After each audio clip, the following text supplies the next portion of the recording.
ओम नमो भगवते वासुदेवाय। ओम गंगणपते नमः। जय श्री राम, जय हनुमान, बोलो सीताराम की जय।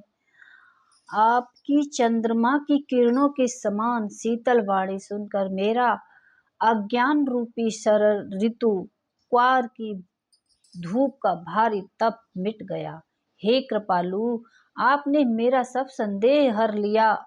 आप श्री रामचंद्र जी यथार्थ स्वरूप में मेरी समझ में आ गया।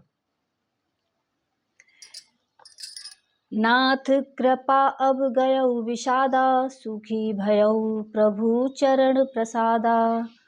अब मुहि आपनी के किंकरी जानी, यद्यपि सहज जड़ नारी अयानी। हे नाथ, आपकी कृपा से मेरा विषाद जाता रहा और आपके चरणों के अनुग्रह से मैं सुखी हो गई। यद्यपि मैं स्त्री होने के कारण स्वभाव से ही मूर्ख और अज्ञानहीन हूँ, तो भी अब आप मुझे अपनी दासी जानकर, हे प्रभु, यदि आप मुझ पर प्रसन्न हैं तो आप जो बात मैंने पहले आपसे पूछी थी वही कहिए। यह सत्य है कि श्री रामचंद्र जी ब्रह्मा हैं, निश्चिन्मय ज्ञान रूपी हैं, अविनाशी हैं, इससे रहित, और आपके हृदय रूपी नगरी में निवास करने वाले हैं। फिर हे नाथ, उन्होंने मनुष्य का शरीर किस कारण से धारण किया है?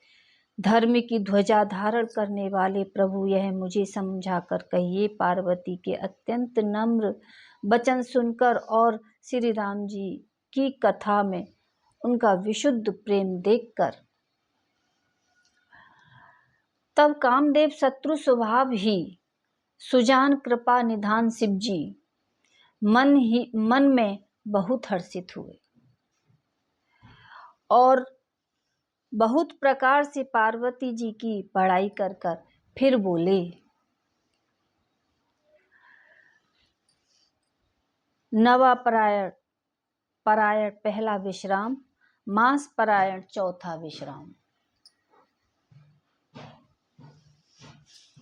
प्रथम जो पूछा सोई कहऊ, जो मोह पर प्रसन्न प्रभु हो। राम ब्रह्मा चिन्मय अविनाशी, सर्व सहित सब उर पुरवासी। नाथ धरेउ तनु कही हेतु, मोहि समझाए कई वृष के तू। उमा बचन सुनि परम विनीता, राम कथा पर प्रीति पुनीता।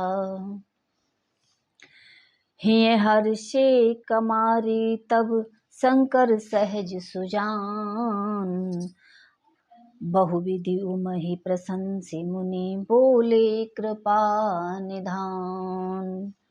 सिया राम मंगल भवन अमंगल हारी, द्रवहु सुदशरथ अजर बिहारी। जय जय सिया राम। सुन प्रभु कथा भवानी, रामचरित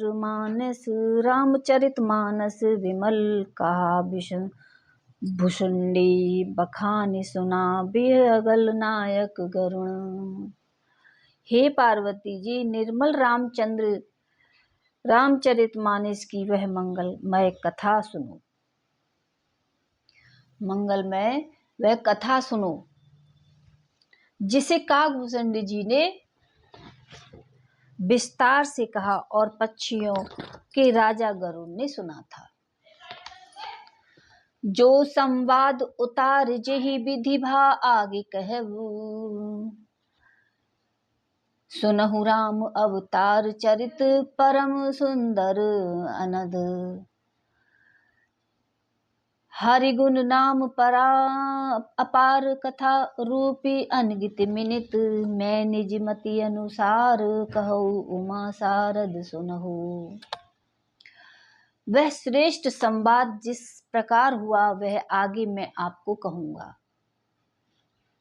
अभी तुम रामचंद्र जी के अवतार का परम सुंदर और पवित्र पाप नाशक चरित्र सुनो। श्री हरि के गुण नाम कथा और रूपी अपार अगणित और असीम है। फिर भी वे पार्वती, मैं अपनी बुद्धि के अनुसार कहता हूँ, तुम आदर पूर्वक सुनो। हे पार्वती सुनो, वेद शास्त्र में श्री हरि के सुंदर विस्तृत और निर्मल चरित्र गान किया है। हरि का अवतार जिस कारण से होता है वह कारण बस यही है, ऐसा नहीं कहा जा सकता। अनेकों कारण हो सकते हैं और ऐसे ही हो सकते हैं जिन्हें कोई जान नहीं सकता। हे सयानी सुनो, हमारा मत तो वह है कि बुद्धि, मन और वाणी से श्री राम जी की तर्कना नहीं की जा सकती, तथापि संत मुनि वेद और पुराण अपनी अपनी बुद्धि के अनुसार कुछ कहते हैं और जैसा मेरी समझ में आता है। हे सुमुखी, वही कारण मैं आपको सुनाता हूँ। जब धर्म का ह्रास होता है और नीच अभिमान राक्षस बढ़ जाते हैं और वे ऐसा अन्याय करते हैं कि जिसका वर्णन नहीं हो सकता, तथा ब्राह्मण, गौ, देवता और पृथ्वी कष्ट पाते हैं, तब वे कृपाल निधान प्रभु भांति भांति के दिव्य शरीर धारण करके सज्जनों की पीड़ा हरते हैं।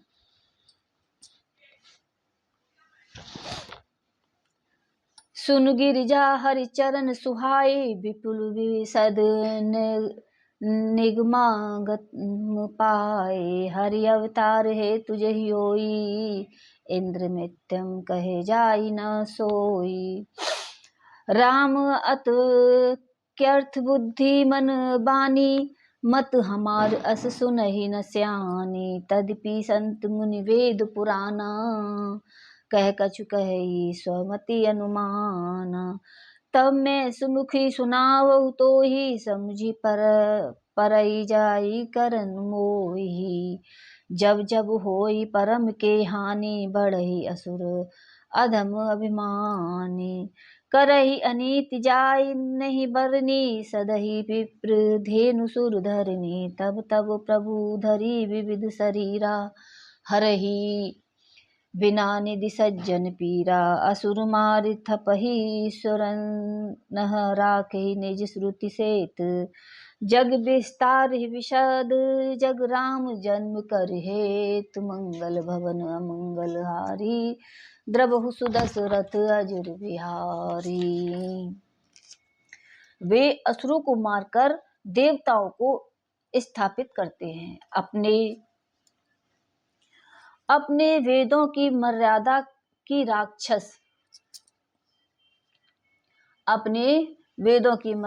राक्षस कहते हैं और जगत में अपना निर्मल यश फैलाते हैं। रामचंद्र के अवतार का यही कारण है। उसी यश को गान भक्त भव सागर के तर जाते हैं। कृपा सागर भगवान भक्तों के हित के लिए शरीर धारण करते हैं। रामचंद्र के जन्म लेने के अनेक कारण जो एक से एक बढ़कर विचित्र है,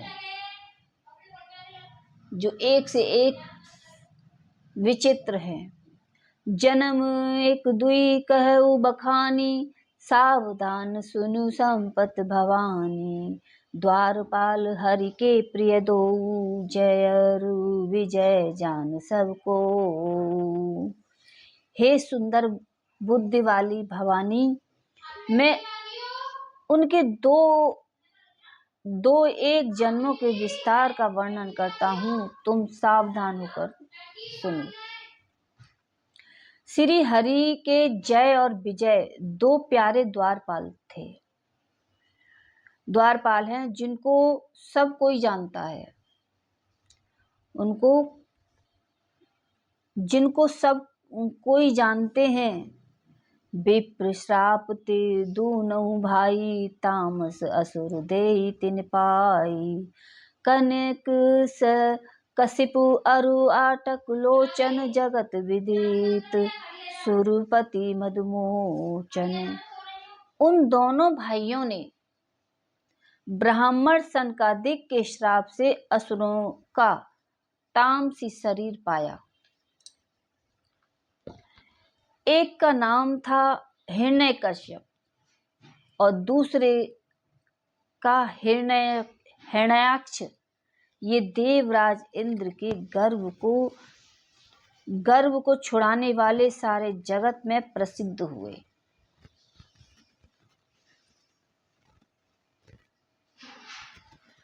सारे जगत में प्रसिद्ध हुए।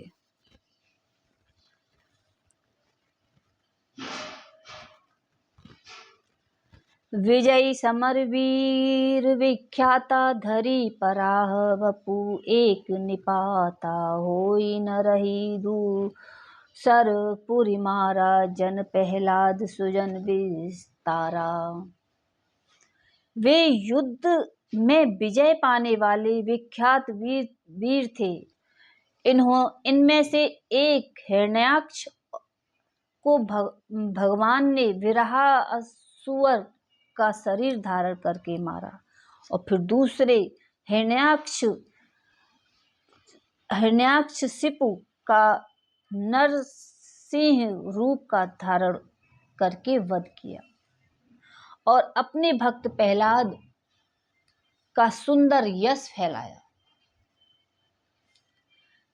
भय निशाचर जाई तेहि महावीर बलवान, कुंभकर्ण रावण सुवट सुर विजयी जग जान। वे ही दोनों जाकर देवताओं को जीतने वाले तथा बड़े योद्धा रावण और कुंभकर्ण नाम बड़े बलवान और महावीर राक्षस हुए। उनको सारा जगत जानता था। कुमुत न भयते भगवान, नीति जन्म द्विज बचन प्रणाम। एक बार तिनके हित लागी, धरेउ शरीर भगत अनुरागी। भगवान के द्वारा मारे जाने पर वे हिरण्याक्ष और हिरण्याक्षिपु इसलिए मुक्त नहीं हुए कि ब्राह्मण के वचन श्राप का प्रणाम 3 जन्म के लिए था। ब्राह्मण का श्राप 3 जन्म तक के लिए था। अतः एक बार उनके कल्याण के लिए भक्त प्रेमी भगवान ने फिर अवतार लिया। कश्यप अदिति तहाँ पितु माता, दशरथ कौशल्या विख्याता। एक कल्प एहि विधि अवतारा, चरित पवित्र किए संसारा। जहाँ उस अवतार में कश्यप और अदिति उनके माता पिता हुए, जो दशरथ और कौशल्या के नाम से प्रसिद्ध थे। एक कल्प में इस प्रकार अवतार लेकर उन्होंने संसार में पवित्र लीलाएं की। एक कल्प सुर देखि दुखारे, समर जलंधर जन सब हारे। शुंभ कीन संग्राम अपारा, धनुज महाबल मई न मारा। एक कल्प में सब देवताओं ने जलंधर दैत्य से युद्ध में हार करके कारण दुखी देखकर शिवजी ने इसके साथ बड़ा घोर युद्ध किया। वह महाबली दैत्य मारे नहीं मरता था।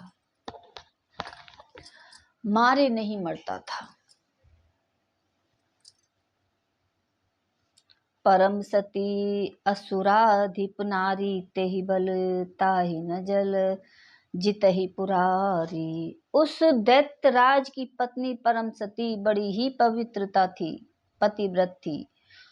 उसी के प्रताप से त्रिपुरासुर जैसे अजय शत्रु का विनाश करने वाले शिवजी भी उस दैत्य को नहीं जीत सके।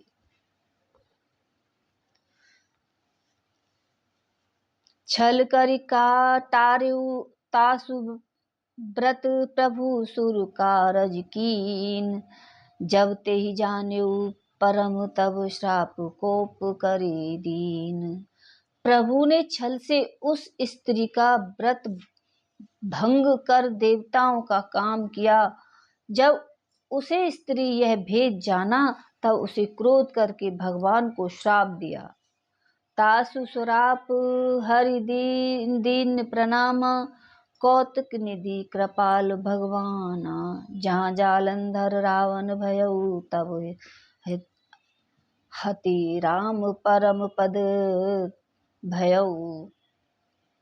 लीलाओं के भंडार कृपालु हरि ने उस स्त्री के श्राप को परिणाम दिया, स्वीकार किया। वही जालिंधर उस कल्प में रावण हुआ, जिसे रामचंद्र जी ने युद्ध में मार कर परम पद दिया। एक जन्म कर कारण एहा जेहि लागी, राम धरी नर देहा प्रति अवतार कथा प्रभु केरी।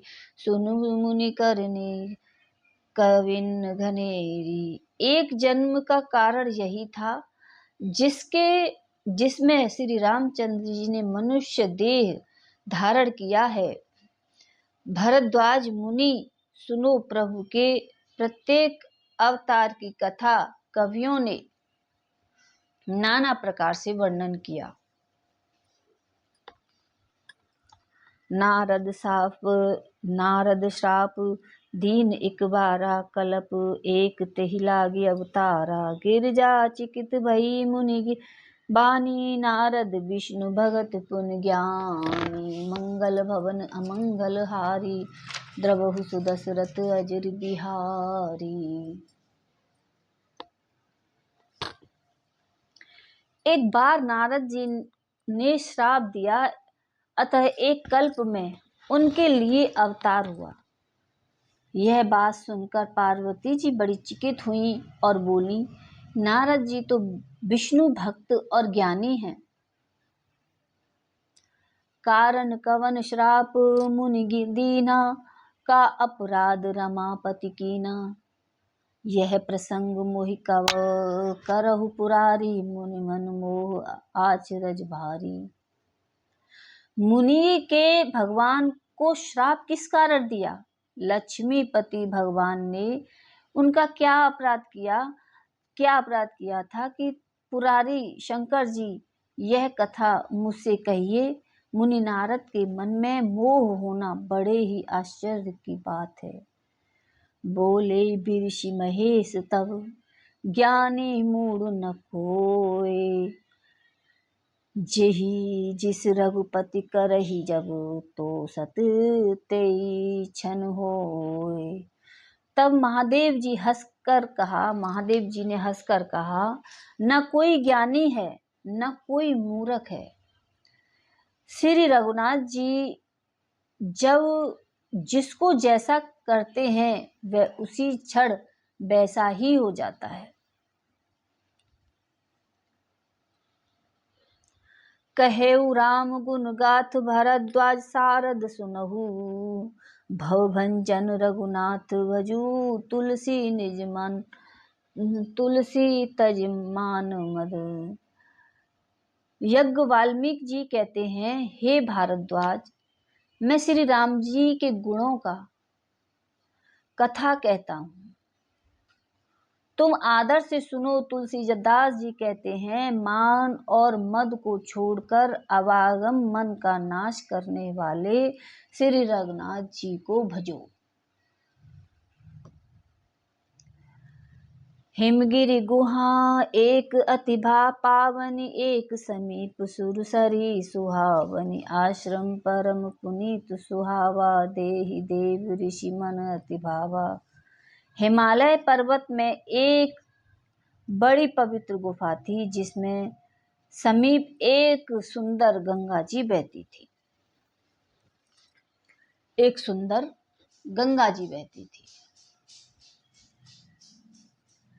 वह परम पवित्र सुंदर आश्रम देखने पर नारद जी के मन बहुत ही सुहावना लगा। निरखिशैल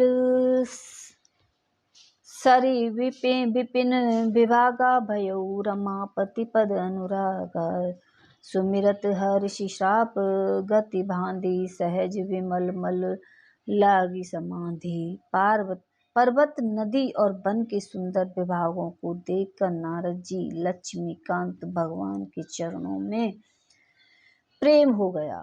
भगवान का स्मरण करते करते ही उन नारद मुनि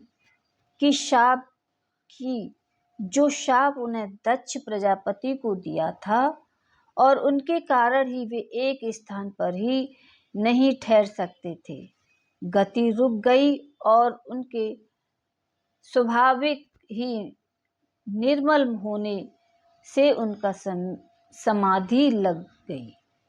गति मुनि गति देख सुमेर डराना, काम ही बोले कीन सन्माना। सहित सुहाए जाई मम हेतु चलेऊ, हर्षि ही जल चर के तू। नारद मुनि की यह तपोमयी स्थिति देखकर देवराज इंद्र डर गया। उनके कामदेव को बुलाकर उनका आदर सत्कार किया और कहा कि मेरे हित के लिए तुम अपने सहायकों सहित नारद जी समाधि भंग करने को जाओ। यह सुनकर मीन ध्वज कामदेव मन में प्रसन्न होकर चला। सुना शीर मन महु असि त्रासा, चहत देव ऋषि मन पूर्वासा। जय कामी लो लुप जग माही, कुटिल काक एवु सब ही डराई।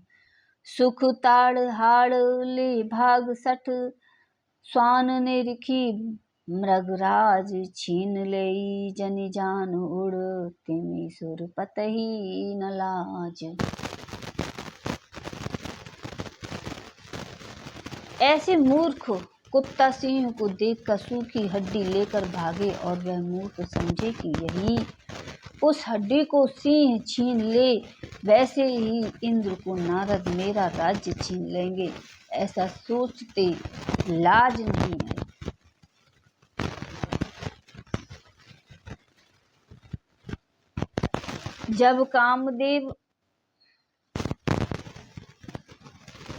जब कामदेव उस आश्रम में गया तब उसकी अपनी माया से वसंत ऋतु उत्पन्न किया। तरह तरह के वृक्षों पर रंग बिरंगे फूल खिल गए, उन पर कोयल कूकने लगी और गौरे गुंजार करने लगे।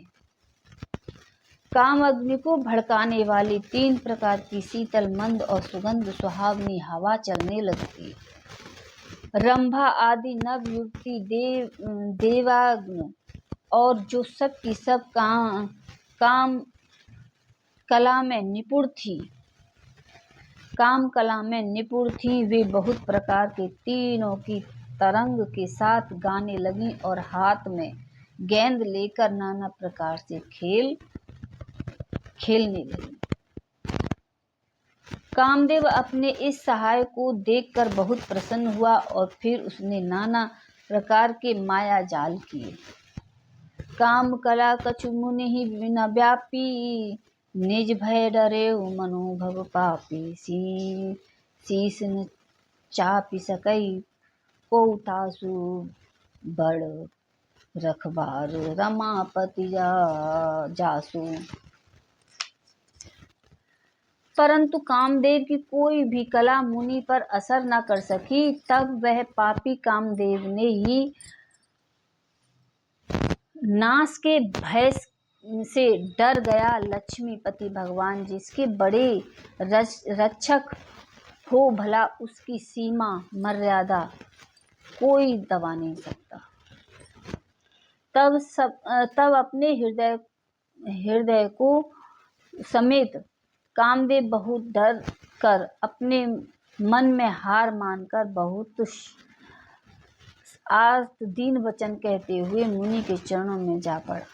नारद जी के मन में कुछ भी क्रोध न आया। उन्होंने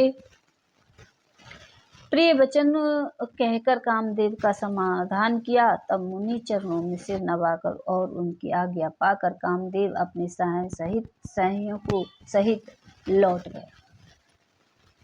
देवराज इंद्र सभा में जाकर उनकी मुनि सुशीलता और अपनी करतूत सब कही, जिससे सुनकर सबके मन में आश्चर्य हुआ और उन्होंने मुनि की बड़ाई करके श्री हरि को सिर नवाया।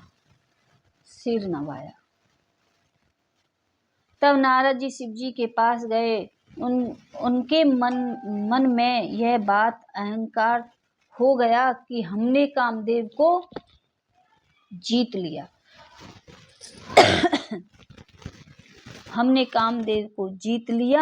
उन्होंने कामदेव के चरित्र शिव जी को सुनाए और शिव जी और महादेव जी ने उन नारद जी को अत्यंत प्रिय जानकर इस प्रकार शिक्षा दी। हे मुनि, मैं तुमको बार बार विनती करता हूँ कि जिस तरह यह कथा तुमने मुझे सुनाई है, उसी तरह भगवान श्री हरि को कभी मत सुनाना। चर्चा भी चले तो भी इसको छिपा जाना। यद्यपि शिव जी ने यह हित किया शिक्षा दी, तब नारद जी वह अच्छी न लगी। वे भारद्वाज और कौतुक तमाशा सुनो, हरि की इच्छा बड़ी बलवान है। तब श्री रामचंद्र जी को जो करना चाहते थे वही होता है। ऐसा कोई कहीं जो उसके विरुद्ध कर सके। तो शिव जी के वचन नारद जी के मन को अच्छे नहीं लगे। तब वे वहां से ब्रह्मलोक को चल दिए। एक बार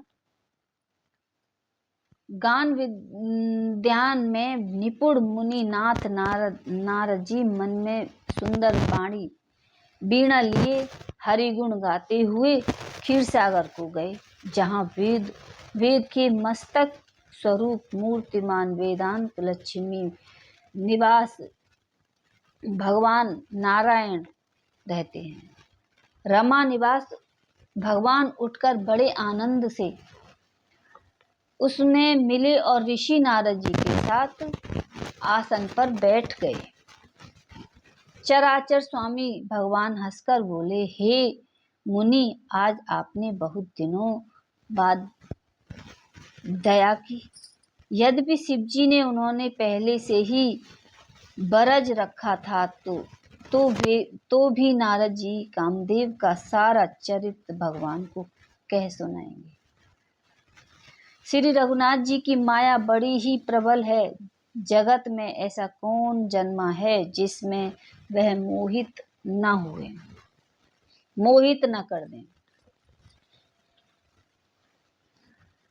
भगवान रूखा मुंह करके कोमल वचन बोले, हे मुनिराज, आप स्मरण करके दूसरों के मोह, काम, मद और अभिमान मिट जाते हैं। फिर आपके लिए तो कहना ही क्या। हे मुनि सुनिए, मोह तो उसके मन में होता है जिसके हृदय ज्ञान वैराग्य नहीं है। तो आप ब्रह्मचार्य के तत्पर बड़े धीर वृद्ध हैं, भला कहीं आपको कामदेव सता सकता है। नारद जी ने अभिमान के साथ कहा, भगवान, यह सब आपकी कृपा है, करुणा निधान। भगवान ने मन में विचार कर देखा कि इसके मन में गर्भधारी वृक्ष का अंकुर पैदा हो रहा है। मैं उसे तुरंत उखाड़ फेंकूंगा, क्योंकि सेवकों का हित करना मेरा प्रण है। मैं अवश्य ही यह उपाय करूंगा जिसमें मुनि का कल्याण और मेरा खेल हो। तब नारद जी भगवान के चरणों में सिर नवाकर चले और उनके हृदय में अभिमान और भी बढ़ गया। तब लक्ष्मीपति भगवान ने अपनी माया को प्रेरित किया। तब अपनी कठिन करनी सुनी।